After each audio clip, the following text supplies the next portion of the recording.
I believe that the Senate Select Inquiry, it's an eye-opener, certainly, for all Belizeans to listen to what we all have known. We have known this all along, that there is corruption in immigration.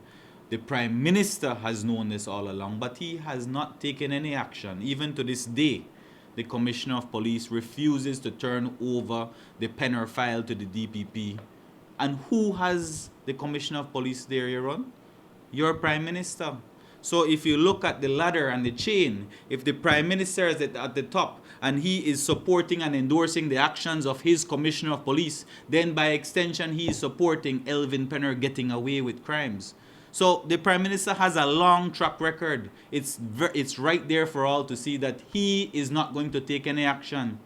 He said, for God's sake, stop it. You think they stopped? They didn't stop. The Auditor General's report shows that even after he made that speech, they continued. And the Prime Minister and this UDP government, all that they tried to do is cover it up, cover it up. And so this Senate Select Inquiry is very important, and it's an eye-opener, because then the public gets to see the inner workings and the fact that there are so many mechanisms that were breached just so that politicians could have their way and could grant nationality and get their people on the voters list. It is all for politics, and in many instances, all for money as well. There were no checks and balances. You are perfectly right.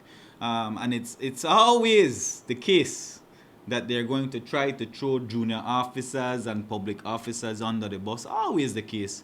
But you and I know, and the rest of Belize knows, that at the end of the day, those at the top are the ones pulling the strings. The reason why the system was allowed to be breached so many times, and the reason why there's no checks and balances in that system, is because of the politicians who are up in that ministry, who Ms. Meighan called their names.